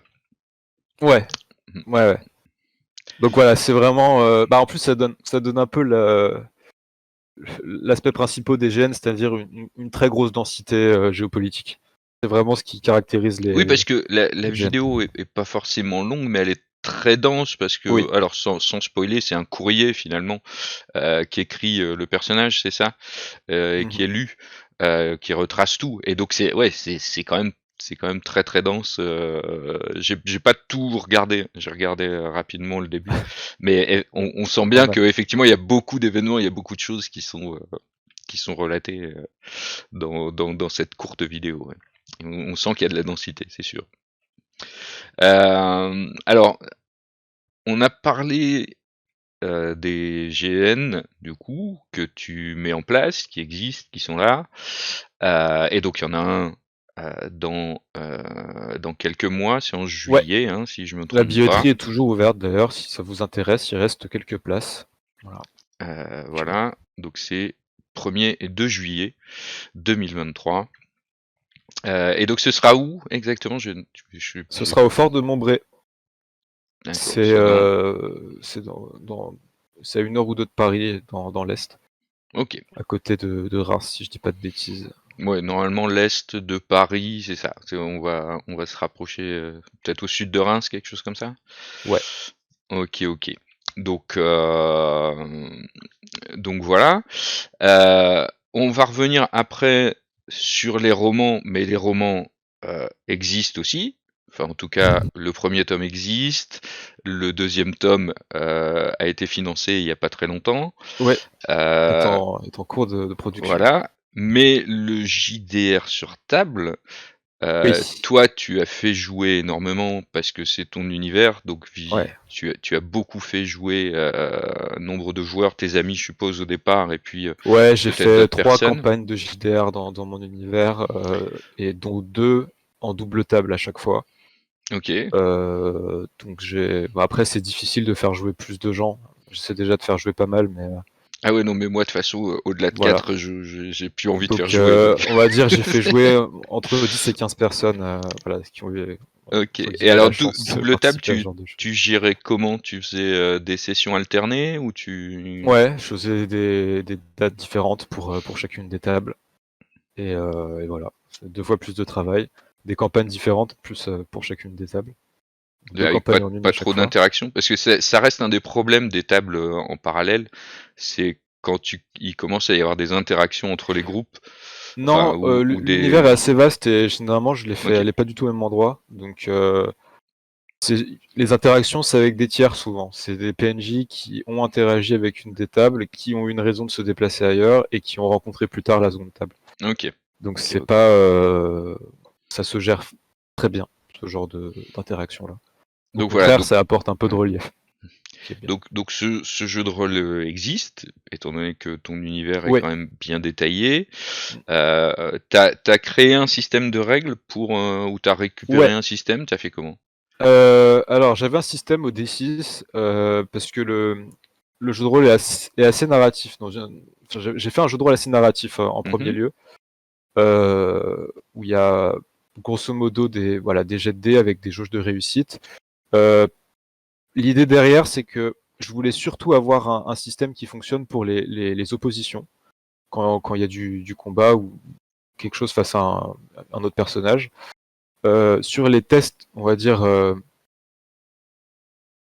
face à la nature, face à l'environnement, ça me dérangeait pas d'avoir quelque chose d'assez approximatif parce que comme c'est moi qui me jette et que je connais bien l'univers, je sais bien un peu les possibilités de chacun si tu veux. Et c'est pas un jeu de rôle à niveau, Donc je peux interpréter assez facilement. J'ai juste besoin d'un petit indicateur pour pousser la réussite ou l'échec, tu vois, dans Mhm. certains cas. Mais ce qui m'intéresse, là où j'ai besoin que ce soit précis, c'est surtout pour les affrontements d'un personnage à l'autre. Donc c'est des histoires avec des nombres de dés et des jauges à atteindre et à remplir. Ok, ok. Ça Et, marchait bien par rapport à ce que j'avais à faire. Voilà. ouais. Et donc, ce jeu de rôle, euh, qui finalement, bah, historique. Alors, ton univers, il est là depuis très très longtemps, mais finalement, sa première existence, ça a été le jeu de rôle, avant les romans, avant le GN, où t'avais commencé à Ouais, écrire. j'avais commencé à écrire le premier tome au moment où D'accord, où je me suis mis à faire les jeux de rôle. Ouais. Mais ok. quand le premier tome est sorti, les jeux de rôle étaient déjà bien installés. Et pourtant, ce jeu de rôle n'existe pas de manière Oui, physique. non, mais Voilà, ouais, c'est là bah ça, où je voulais en venir depuis tout à l'heure. bien sûr. Mais donc oui, ce jeu de rôle de Gargilon, que tu fais jouer, tu fais encore jouer au jeu? Actuellement, non. J'ai fait Non? une pause parce que je manque de temps. Euh, voilà, je compte reprendre peut-être une campagne plus tard, mais là, je me concentre sur le roman et le grandeur nature. Mais si je reprends, c'est aussi pour ça que ça me prend du temps. C'est que je suis justement en train de travailler sur un système plus complet qui ne soit pas masterisable uniquement par moi, parce qu'actuellement c'est le cas. Le jeu de rôle, il est partiel pour ça, c'est-à-dire que moi je peux le maîtriser, mais quelqu'un qui n'a pas les ressources que j'ai dans ma tête, il peut pas le faire. Ouais, Donc le but, c'est effectivement d'arriver à produire quelque chose qui permette à d'autres personnes que moi de maîtriser le jeu. Et ça, ça fait un moment que j'y réfléchis. J'ai déjà pas mal de choses qui sont en cours. Et d'ailleurs, la nouvelle mouture des règles de cet événement-là, qui est assez lourde, c'est un pari un peu risqué que j'ai fait quand même. Pour le coup, cet événement-là s'adresse moins à des néophytes que les précédents. C'est des règles qui sont assez RPG. C'est assez simulationniste, il y a pas mal de choses à prendre en compte. J'ai donné pas mal de règles et de compétences aux différents archétypes qui ont chacun leur manière de fonctionner, etc. Et ça évoque un peu ce que j'essaie d'être en train de faire pour justement préparer le, le jeu de rôle que j'aimerais bien écrire. d'accord. Donc Voilà. transmédia même dans les règles. Ouais, ouais. En l'occurrence, ouais. C'est-à-dire que le jeu de rôle que j'aimerais bien écrire et développer, c'est pas forcément celui que j'ai fait, qui était assez narrativiste et bac à sable, dans lequel j'ai fait jouer mes campagnes. Celui-ci aussi mériterait que je m'y colle, mais en réalité, ça serait plutôt un travail encyclopédique, d'écrire beaucoup d'articles sur l'univers, etc., pour donner du contexte aux MJ et qu'ils puissent se piocher là-dedans pour faire leurs histoires, que véritablement le système de règles qui serait assez léger, en l'occurrence. Mais là, ce projet-là que j'ai, que je pense prioriser en termes de jeu de rôle, c'est pour le coup un truc qui se rapproche un peu plus d'un Warhammer, avec beaucoup d'arbres de progression et de compétences, et qui serait plus centré justement sur les mondes humains, et notamment sur la ville d'Atalos, qui est une ville qui est super centrale dans les romans. C'est là où se passe quasiment tout le tome 1, notamment. Et c'est là où il y a beaucoup c'est un peu de l'urban fantasy, quoi. Il y a beaucoup d'histoires avec des gangs mafieux, des groupes de pouvoir, etc., entre la ville aristocratique en hauteur et la ville basse, avec toute une organisation interne, etc. Et j'avais vraiment envie de faire quelque chose où les règles soutiennent ces dynamiques de pouvoir-là et où les joueurs essaient de monter les échelons dans un de ces groupuscules en se tirant un peu la bourre. Voilà. D'accord, ouais, parce que finalement c'est un peu la question que j'allais te poser. Pourquoi avoir autant envie de changer les règles? Alors t'avais parlé au départ sur l'idée de, bah, t'avais des règles qui te semblaient plutôt bonnes sur les dualités entre personnages, mais que Ouais. du coup c'était trop soft et trop léger sur face à la nature, etc. Euh, mais à la limite, ça pourrait s'entendre. Mais là, du coup, tu dis que finalement tes règles, elles s'étaient pas adaptées Ouais, à un cycle urbain ou c'est un autre jeu. c'est un autre jeu. Tu peux faire de l'urbain avec mon système de règles Mhm. premier, mais c'est un système bac à sable. C'est-à-dire que c'est fait pour des aventuriers qui vont un peu se balader partout, voir des trucs différents, etc. Et là, enfin, pour moi, les règles doivent vraiment appuyer ton propos, quoi. Mhm. Donc, si ton propos, il est vague et changeant, évolutif, c'est bien de faire un système bac à sable qui soit pas trop marqué, comme j'ai fait en premier. Mais là, si je veux faire de l'urban fantasy ou avec tout un jeu d'allégeance, etc., c'est, j'ai envie de faire un système de règles qui reflète ça et qui où les classes de personnages et le lore que j'ai besoin de développer par rapport à ça soient à part intégrante en fait des règles et du fonctionnement, quoi. Ok, ok. Et c'est aussi pour ça, juste pour finir là-dessus, que j'ai plus envie de développer ça actuellement que l'autre parce que ça serait, je pense, plus intéressant pour quelqu'un d'autre que moi à masteriser. Ok. Je sais pas si tu vois ce que je veux dire. Ouais, si, Vu si, qu'il y a Bah après, c'est toujours un peu cet écart au-delà de, tu vois, narrativiste simulationniste, l'écart entre des règles très simples, qui parfois trop simples peuvent être d'un seul coup très compliquées pour des novices, et à l'inverse des règles très compliquées qui vont être très compliquées aussi pour des novices. Euh, ouais, tu vois, et c'est vrai que bah, des fois des règles très simples c'est très bien pour commencer, des fois des règles ouais, qui sont bien carrées et qui te guident c'est énormément ça. c'est très bien aussi pour commencer. Et puis après t'as des extrêmes où tu vas dire des règles trop simples, bah, un maître de jeu novice ou même des personnes qui vont jouer, des joueuses, des joueurs novices vont peut-être être perdus en sachant Ouais, pas comment les utiliser, et trop compliquées, elles vont être perdues parce qu'elles vont être noyées sous des c'est informations ça. et 40 000 tableaux. Donc c'est vrai que t'as une espèce de curseur à placer, mais après, comme tu disais, selon ce que tu veux raconter aussi, bah forcément, tu t'as pas besoin des mêmes choses entre guillemets sur la Voilà, fiche de perso, quoi. voilà. C'est Et sûr. aussi, bah, c'est aussi pour donner un sentiment de progression, quoi, parce que dans mon bac à sable, c'est pas trop fait pour ça. Mhm. Là où, voilà, comme le jeu de rôle veut se baser sur justement le fait de monter des échelons, bah, c'est bien Oui. d'avoir justement un système qui reflète ça, quoi. Mais, C'est aussi pour ça. mais du coup, est-ce que tu l'imagines comme euh, un deuxième jeu de rôle dans le même univers? Ou Ouais, c'est exactement. ça? C'est On ça. est sur le système. C'est ça. C'est un peu comme ça fait penser un peu à Vasbourg qui peut faire, enfin, où tu vis dans ta ville, dans la ville vraiment, mais tu peux être dans Warhammer quoi. Et, Voilà, c'est ça. C'est exactement ça. ouais. Mhm. Ah ok, je vois C'est très bien. comme pour 40K, tu vois la différence que tu peux avoir entre un Rogue Trader et, je sais pas, un Dark Heresy, par exemple. Tu vois. Mhm. Oui. Ouais. Ok, ok, ouais. Mais du coup, aucun de ces deux-là N'existe n- encore. Là, n'existe encore. Voilà. mais c'est un projet, c'est dans les cartons et c'est ce que j'aimerais bien faire côté jeu de rôle, en tout cas, développer par la suite. Quand j'aurai le temps et que j'aurai mis les projets actuels un peu derrière moi aussi. Oui, bah alors là, forcément, avec le GN qui arrive cet été, et puis donc bah on va pouvoir tranquillement arriver aussi sur les romans. Donc il y a quelques semaines, tu as fait un financement du deuxième tome. Alors ça, c'est la couverture du premier Du tome, je premier crois. Voilà. que j'ai là, voilà, le premier tome. Vous savez à quoi vous vous attendre. J'en ai encore quelques-uns ici, mais Donc voilà. Donc le deuxième qui couverture. arrivera. Et donc le premier tome qui a été financé, alors c'était il y a combien de temps à peu près? L'année dernière. Il y a un Il y an? a, ouais, il y a un an. Ok. Et puis ben là, il y a quelques semaines, le deuxième tome était en financement sur Ulule. Voilà, on a la Euh, couverture. voilà. Et donc ça a été plutôt un succès ce financement. Ouais, ouais, ouais, je suis assez content. Euh, Ouais.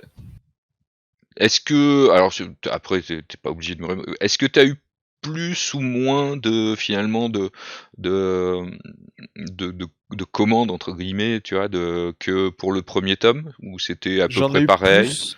Non, j'en ai eu plus T'en as eu plus? et j'étais positivement surpris parce que bah, j'avais mis un palier plus bas qu'au premier tome parce que je me disais qu'au premier tome, comme je me lançais, etc., et que bon, j'ai quand même pas mal de connaissances qui savent un peu ce que je fais, il y aurait la plupart des gens que je connais et qui veulent me soutenir qui auraient pris des livres et compagnie. Mais du coup, comme entre l'année dernière et cette année, j'ai pas vraiment plus développé que ça ma communauté, il y a pas eu de, Ouais. il y a eu une césure dans les événements grandeur nature. J'ai pas non plus fait des salons de JDR ou ce genre de choses, quoi. Parce que j'étais aussi en situation de changement dans ma vie perso, donc j'avais pas le temps de faire tout ça. Donc je suis venu humble. Je suis venu humble en me disant peut-être qu'il y aura moins qu'au premier parce que ça risque d'être que les gens qui ont lu le premier qui vont prendre le deuxième. Ouais, c'est ça. Puis après, tu peux toujours te dire aussi qu'il y a peut-être des gens qui ont pris le premier et qui soit vont passer à côté, soit Voilà, ont peut-être pas envie de lire le deuxième, ou tu c'est vois, ça. ou, ouais. Donc tu vois, je me suis dit, je voyais la masse de lecteurs comme forcément décroissante entre les Mhm. gens qui avaient pris le premier et qui n'avaient pas lu, et du coup qui n'allaient pas Ouais, prendre le j'entends, deuxième. j'entends. Et voilà. Et finalement, non, il y en a eu davantage. La plupart des gens qui ont commandé le premier ont commandé la suite également. Pas mal de gens qui ont lu le premier déjà, ça me fait très plaisir et qui ont bien beaucoup aimé. C'est déjà bien. Et, et aussi pas mal de gens que je ne connais pas, qui ont fait confiance à mon projet. Et ça, c'est vraiment le plus grand succès, je pense. Ça fait Ben, vraiment très bien. plaisir. Très très bien. Et donc ce deuxième tome, donc il est écrit. Toi, tu l'as terminé déjà le deuxième tome dans la Ah ouais, partie ouais, écriture? depuis longtemps. Ok, Je l'avais terminé quand je faisais la campagne pour sortir le premier. Il y a ok, vraiment, ouais. comme, Donc, comme je fais tout moi-même en termes de processus éditorial, etc., il y a toujours un certain décalage entre quand j'écris et quand j'arrive à publier. ouais, bah après, de toute façon, c'est mieux comme ça, hein, Ouais. clairement. Donc ça, je crois que c'est la quatrième de couve peut-être du C'est la deuxième tome, quatrième de c'est ça? couverture, exactement, bah, qui est aussi une exclue du coup que je n'ai pas partagée. Ah bah voilà, voilà, Donc je voilà, ne une fais que autre des exclue. leaks ce soir. Ouais, Et donc toujours illustré par la Méridrine. exact. Voilà, ok, ok. Euh, et donc, les histoires du roman donc prennent place toujours dans l'univers. Elles ont lieu aussi à travers les GN et aussi peut-être dans le JDR sur table. Est-ce le lien entre finalement ces trois médias-là, il est où? Les romans, c'est des intrigues qui sont beaucoup plus personnelles. On est beaucoup plus myope dans les romans que dans les GN. On pourrait croire que c'est l'inverse, mais en réalité, non. Mhm, Il se passe des... Dans les GN, on parle beaucoup plus des différents pays, des relations qu'il y a en elles-mêmes, etc. Alors que dans les romans, c'est vraiment très en fond. C'est à peine évoqué la plupart du temps. On suit vraiment des personnages et ce qui leur arrive. C'est très centré, encore une fois, sur les mondes humains, et c'est pour ça aussi que je veux développer le jeu de rôle d'abord par par rapport à rapport à là, ça, ouais. pour que les gens qui connaissent le bouquin, etc., soient pas perdus. Mm. Parce que par exemple, dans le GN, il y a tout un lore autour, je sais pas moi, des terres sauvages, où il y a des orques, etc., alors que on voit jamais un orque dans les romans, par exemple. Ok, Ils sont ouais. pas présents ici, ils sont pas pertinents à l'histoire, donc c'est tout juste s'il y a une fois quelqu'un qui en parle, un peu comme dans le conte de bonne femme, quoi. C'est tout. Mais donc c'est très très D'accord. différent en termes d'échelle. Ok. C'est voilà. Ouais, là, en fait, tu prends un peu une loupe pour raconter une histoire dans Voilà. l'univers plus large, et qui est à la limite élargi dans le jeu de rôle et dans le GN, quoi. Voilà. Sachant que à mesure qu'on avance dans la trilogie, les enjeux deviennent aussi de plus en plus grands. Parce que c'est aussi, on va dire, de manière un peu pédagogique d'écrire pour moi, c'est que j'aime pas balancer des tartines de l'or quand j'écris. Mhm. Je trouve que voilà. Donc, je commence par une histoire où il y a besoin de savoir extrêmement peu de choses à propos de l'univers pour rentrer dedans.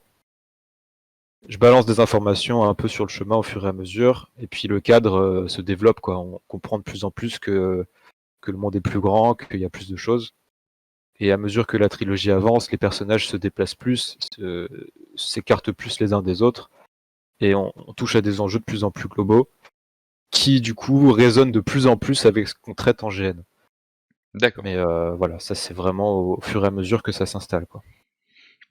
Et ouais, en sachant que finalement, toi, première direction, ça avait été ça avait été les romans, hein, c'est ce que tu disais, tu avais Ouais, commencé à écrire ouais, d'abord. ouais, c'est vraiment l'histoire est née avec le roman, hein. Au-delà de l'univers qui existait en tant que tel, Mmh. avant. D'abord, j'ai commencé à écrire l'histoire, mais hors de mon univers, histoire de pas, comme je débutais, enfin c'était il y a longtemps, hein, c'était maintenant il y a, quand j'étais au début de mes études de cinéma, que j'avais commencé ce projet-là, et j'avais séparé en fait la narration du lore. C'est-à-dire que je OK. m'étais mis dans un univers un peu bateau, qui remplissait à peu près les mêmes critères que le mien pour raconter mon histoire. J'avais fait un premier jet comme ça. Et ensuite, quand j'ai pris en confiance, etc., je me suis dit, bon, bah voilà, je vais tout relier et faire le produit fini que j'ai en tête depuis un moment. Alors, Ça a donné le roman.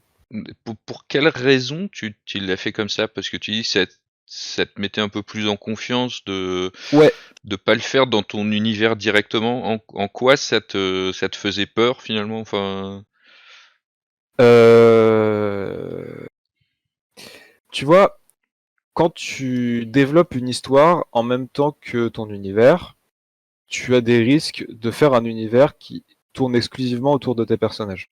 mmh, oui, c'est j'entends. Et que tu ressentes le fait que les choses n'ont été mises là que pour servir au propos de l'histoire et des personnages. Ce qui n'est pas vraiment mon objectif, pour des raisons d'immersion, etc.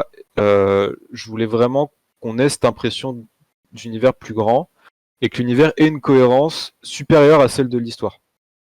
Que ça soit vraiment sur deux niveaux distincts, quoi. Que l'histoire Ouais. soit inclue dans un Ouais, ouais. univers qui soit cohérent en lui-même. Et j'avais peur que si je commence, j'avais, alors qu'il me restait encore des choses un peu à établir à une échelle moyenne. Le détail, c'est pas grave. Tu peux l'écrire, le détail de l'univers, tu peux l'écrire en même temps que ton histoire. Mais des choses plus globales, on va Ouais, les dire, tenants et ça les me gênait un peu. aboutissants un peu plus larges, quoi, Voilà. ouais. Et je préférais, comme c'était la première fois que je m'essayais à, à une histoire longue, hors scénario de jeu de rôle, etc., ou scénario de court Mmh. métrage, euh, c'était déjà un défi pour moi en lui-même d'écrire une histoire cohérente, qui se tienne bien, etc., qui raconte des trucs intéressants. OK. Et donc je voulais vraiment d'abord essayer, enfin voir si je me cassais pas les dents là-dessus Mmh. avant de commencer à mixer la sauce en fait. Parce qu'une fois que ta sauce elle est mixée, tu peux plus défaire les choses les unes des autres, tu vois. Tu Oui, crées des bah, trucs pour servir l'histoire qui vont être dans l'univers, etc. Et si t'as un truc qui se casse la gueule, ça se casse la gueule. ouais. Ouais, non, mais Et c'est donc, ouais, ça se comprend, c'est logique et ouais. Tu vois, quand dit comme ça, ça semble même presque évident. Voilà. Est-ce tant que mieux. tu veux nous parler justement un petit peu des romans, des personnages, sans Ouais, forcément tout dévoiler, mais bien sûr. Donc on suit trois enfants au début, hein, trois orphelines qui alors, leurs parents se sont fait assassiner pour des raisons qu'on n'explique pas encore au début du roman. Et elles sont séparées, elles sont poursuivies par les assassins qui veulent les attraper également. Et du coup sont séparées. Et donc il y en a une qui va être abandonnée dans une embarcation de marchands, qui va remonter une rivière et qui va faire naufrage, et qui va se retrouver du coup dans la fameuse jungle, la même dont on parle dans le prochain événement grandeur nature, d'accord. et qui va se faire recueillir par une fugitive et du coup qui va grandir un peu dans la jungle comme une enfant sauvage. Donc ça c'est la plus jeune, s'appelle Anilis. Celle du milieu, Lillet, va avoir la chance de se faire, alors qu'elle elle fuit dans la ville haute, donc la ville aristocratique, là où vivaient également ses parents, elle va se faire recueillir par une famille de nobles qui va l'éduquer comme sa fille. Et la troisième va être acculée, va devoir sauter du coup dans la ville basse qui est en dessous, dans un canal, pour survivre, et du coup va vivre un peu dans les bas-fonds. Et donc on suit trois contextes très différents de ces personnages qui vont essayer notamment de se retrouver en premier lieu et de comprendre un peu ce qui est arrivé à leur famille et pourquoi est-ce que des assassins leur en voulaient. Elles ont quel âge au début de... Au début du tome 1, donc passé le prologue que je viens de rapidement de résumer, elles ont respectivement 6, 12 et 14 ans, si je dis pas de Ok, bêtises. d'accord. Et oui. Euh, Et alors, 8, 12 et 14 ans, pardon. ok. Euh, Pourquoi des orphelines? Pourquoi des filles? Est-ce que ça a une importance ou pas? Est-ce Ouais, que... ouais. Pour plusieurs choses. Déjà, j'avais envie d'avoir des personnages principaux féminins. Ça, c'était vraiment plus une lubie personnelle qu'autre chose. Que je comprends C'est parfaitement. Voilà. Et puis, ouais, c'est peut-être que je sais pas, non, je saurais pas vraiment l'expliquer plus que ça. Il y a des raisons, hein, mais qui sont pas forcément explicables.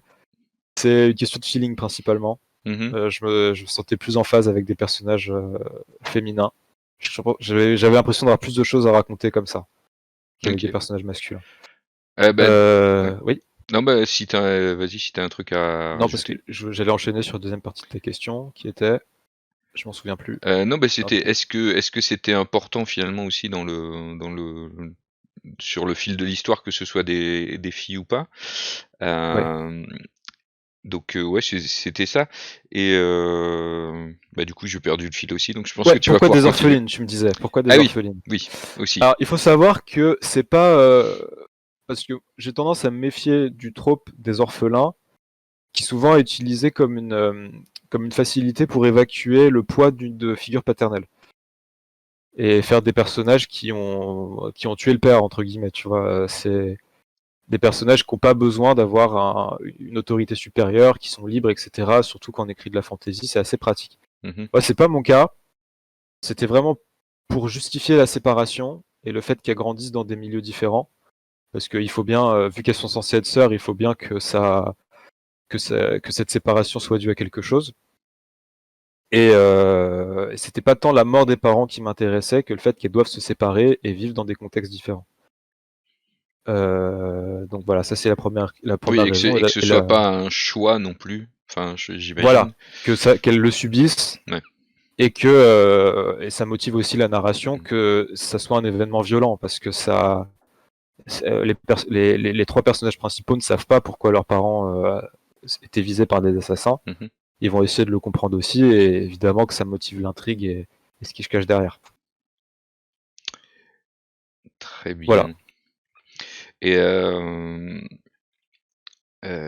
qu'est-ce que j'allais dire? Oh, ça me reviendra à un moment donné, hein. Euh, Donc c'est trois. Ah si, voilà, c'était ça. Parce que du coup, comme tu disais que tu te sentais plus en facilité pour raconter des choses avec des personnages féminins ou à travers des personnages féminins, justement l'écriture, c'est de la narration à la troisième personne, c'est de la narration à la première Ouais, personne, c'est de la narration à la troisième personne. avec Euh, vraiment un narrateur extérieur ou ouais, c'est un narrateur omniscient qui est très passif. Il y a beaucoup de focalisation interne cependant, c'est-à-dire que c'est vraiment moi, j'aime bien dire que mon narrateur c'est très souvent une caméra épaule, Mhm. c'est-à-dire qu'il suit beaucoup les personnages de très près, quoi. Même Ok. si il se permet jamais de jugement de valeur, il est toujours en distance. Et généralement, quand il y a un jugement de valeur de la part du narrateur, c'est qu'il y a contamination avec la pensée du personnage qu'il suit. C'est pas le narrateur a pas d'existence en lui-même, quoi. C'est pas D'accord. un Et donc narrateur pareil, personnage. c'est pas un narrateur qui va anticiper sur des choses qui arrivent ou des choses comme ça. Non, Ouais. s'il y a des foreshadowing, ils sont dans la narration. C'est-à-dire que c'est un événement qui présage un autre événement, mais c'est Ok. pas le narrateur qui va faire un commentaire sur le fait que ça va mal ou bien se passer plus tard ou quoi que ce soit. Ouais, ouais. D'accord, très bien. Ouais. Ouais, voilà. Donc voilà, c'était ça le sens, c'était ça ma question. Et donc le deuxième tome, il va partir sous presse dans un délai de. Je pense d'ici 2 semaines. Là, je viens d'envoyer la maquette à l'imprimeur. Donc Ok. là, on est le week-end, donc je pense que j'aurai des nouvelles lundi. Et Et voilà. Voilà. Et alors le troisième tome, où est-ce que tu en es du troisième tome? Troisième tome. Je l'ai commencé l'année dernière. J'ai fait une pause parce que j'avais trop de choses à faire outre ça, notamment écrire les nouvelles parce qu'il y avait une contrepartie Ulule que j'ai faite depuis l'année dernière où je propose d'écrire des nouvelles d'entre 3000 et 5000 mots aux gens qui contribuent plus que les autres Ah oui, je crois que j'ai sur vu, j'ai le j'ai voilà vu sur le passer sur la personnage de page leur Ulule. choix. Ouais. Ouais. Donc c'est assez sympa parce que enfin pour moi c'est plaisant parce que ça me permet aussi de faire des projets d'écriture courts qui me font sortir un peu la Mhm. tête de l'eau de ma trilogie et essayer un peu d'autres styles, etc. Et j'avais envie de faire ça avant de vraiment concrétiser le troisième tome, histoire de pouvoir l'enrichir de nouvelles idées, de nouvelles perspectives si jamais j'en avais. Ça me semblait important pour pas écrire une trilogie qui s'essouffle ou qui s'asphyxie quoi en cours. Mhm. Et voilà, j'en avais fait 20 à faire pour l'huile de la dernière fois, ce qui était beaucoup trop. Là, j'ai limité à 5 cette fois-ci. Et il m'en reste du coup j'en ai fait une dizaine, il m'en reste une quinzaine à faire du coup avec les nouvelles. Ok. Mais d'ailleurs, parce que voilà, tu disais peut-être que le fait d'écrire des petites nouvelles, des choses comme ça, pourrait te donner des idées.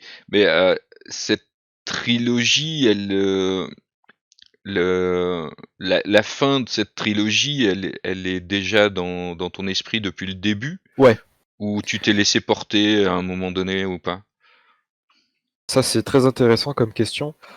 Euh, c'est c'est les deux à la fois. En fait, j'ai évidemment un fil conducteur que j'ai depuis très longtemps. En fait, je sais ce que je veux raconter, je sais les thématiques que je veux aborder.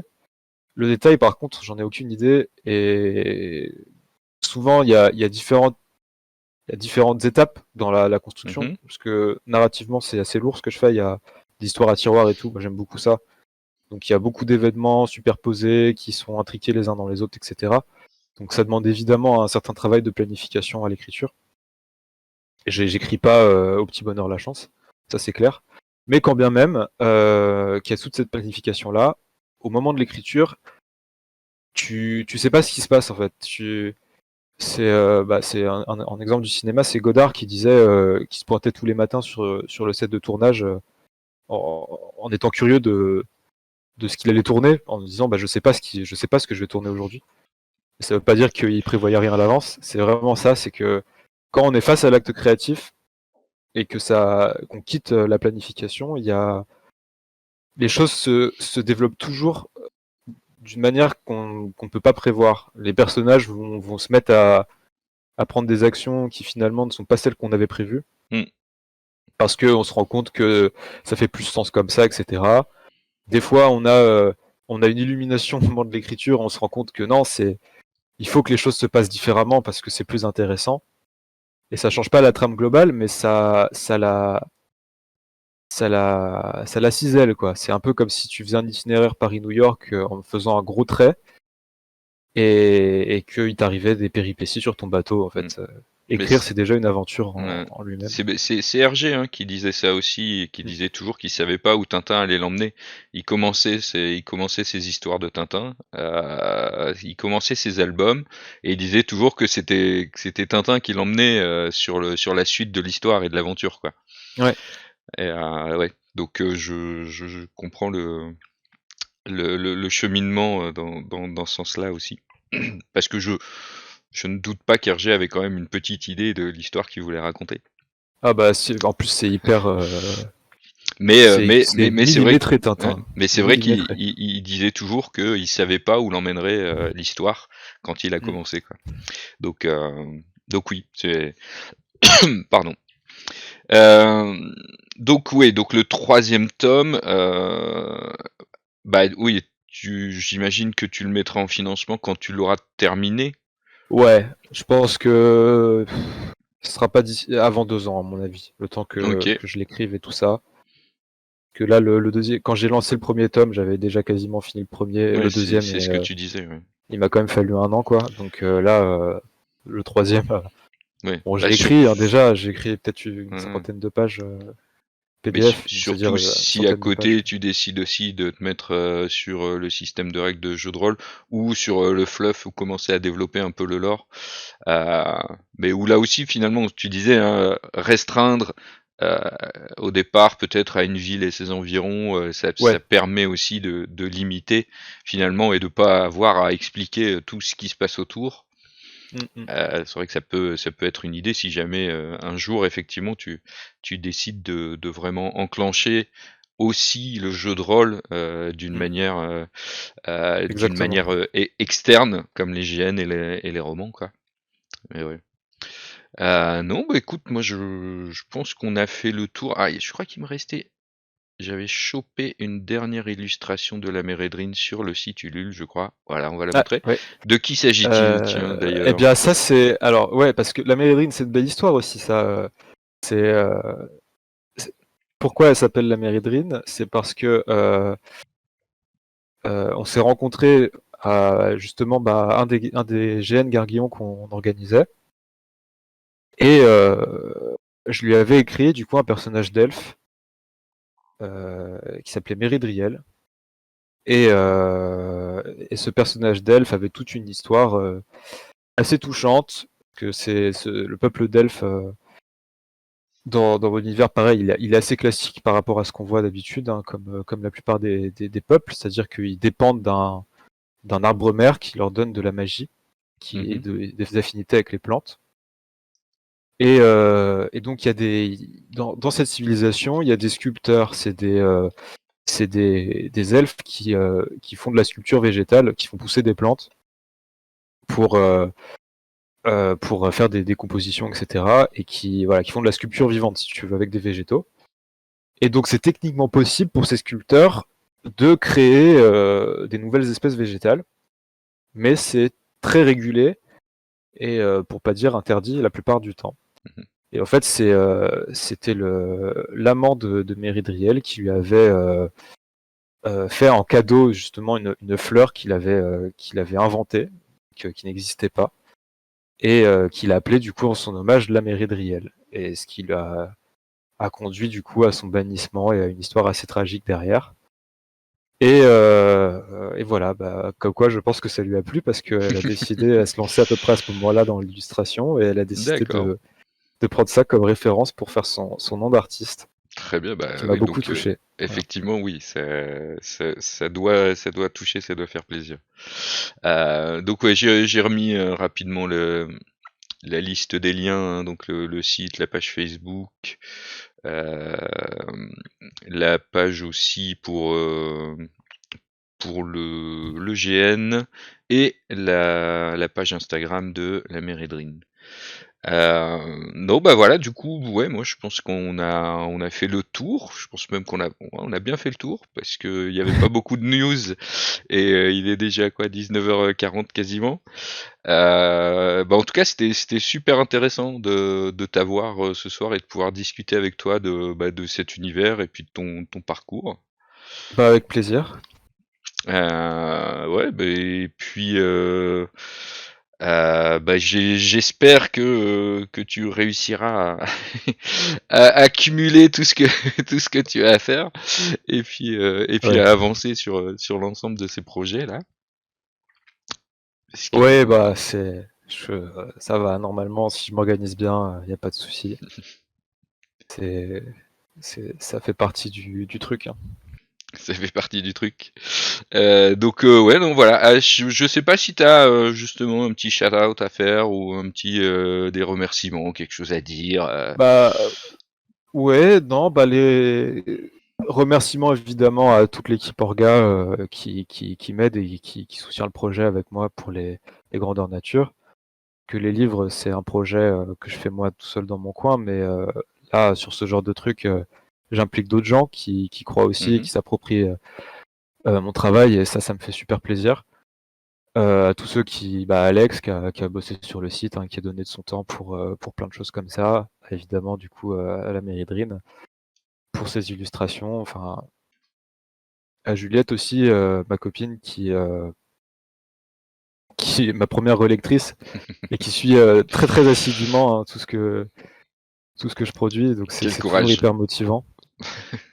Donc voilà, à ce niveau-là, ouais, j'ai beaucoup de gens à remercier. Hein, je suis pas tout seul. Et ça fait vraiment plaisir aussi de pouvoir fonctionner comme ça. Voilà, voilà. Et puis sinon, pour le GN, donc la campagne Ulule est finie, malheureusement, c'est trop tard pour se procurer un livre pour le moment. Mais si jamais vous avez envie de tenter l'expérience et que le thème vous intéresse, n'hésitez pas, il reste encore des places qui sont la billetterie accessible depuis le site internet pour le prochain événement qui se tiendra Port de Montbray Ouais. le 1er et le 2 juillet. C'est sur Voilà, Hello voilà. Asso, hein, c'est ça pour l'inscription. Je crois C'est que sur Hello Asso, ouais. j'ai chopé le site, je te dis, ouais, je pense que je l'ai mis dans le Wisebot. Voilà, voilà. Chapitre des flammes blanches, c'est Ouais, sûr. ça c'est l'organisation, Ouais. ça Et c'est c'est l'association organisatrice. les murmures de dragon de pierre. Donc Les normalement murmures du dragon de pierre, ouais. ouais, bah ouais, le lien est sur le chat. Voilà, Euh, voilà. Bah voilà, ouais, bah écoute, merci à toi en tout cas d'avoir répondu positivement à mon appel et à ma demande pour que tu viennes Heu, présenter ton travail. Merci à toi aussi pour ton invitation surtout. Un Bah grand écoute, plaisir. moi c'est toujours un plaisir de pouvoir découvrir à la fois des gens et des univers. Donc forcément moi je suis toujours partant en général. Sinon bah voilà, l'émission va toucher à sa fin. La prochaine, ce sera normalement dans 2 semaines. Alors je sais plus si c'est vendredi ou samedi, peut-être le vendredi, où je recevrai Maxence Albanel, qui est l'auteur entre autres du jeu de rôle Le Domaine de Sid Mills.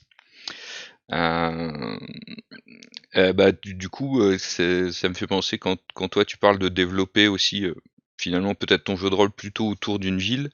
C'est un peu ce qu'il a fait avec le domaine de Sid Mills, c'est-à-dire qu'il s'est vraiment cantonné à Sid Mills et pour le coup de façon très succincte et avec un système de règles assez old school, je dirais, et assez simple, mais où voilà, il a développé les quartiers et il a fait vraiment une espèce de bouquin tout en un autour de Sid Mills en 200 pages. Pour moi, c'est vraiment à l'ancienne. Enfin, j'en discuterai avec lui, j'imagine, donc dans 2 semaines. Mais voilà, un petit truc où finalement tu sais pratiquement tout de la ville avec très peu de pages au final, mais où il est quand même capable de te parler de l'économie, des vêtements, des machins et tout. Donc ouais, ça fait un peu écho à ce que tu disais dans l'idée de toi faire développer une ville. Euh, donc ouais, donc on le recevra dans 2 semaines, Maxence Albanel.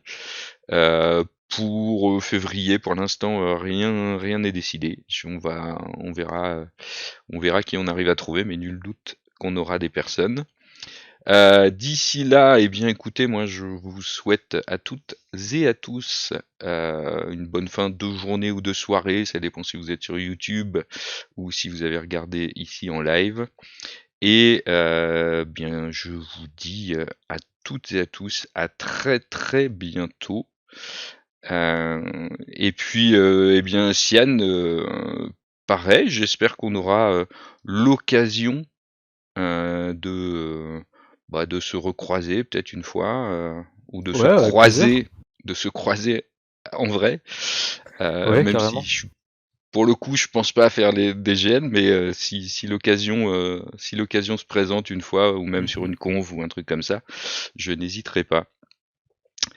Et bien voilà, on va passer sur la page de fin et je vous dis encore une fois merci d'être resté aussi longtemps. Mais l'interview était vraiment sympa et vraiment intéressante. Et puis à dans 2 semaines.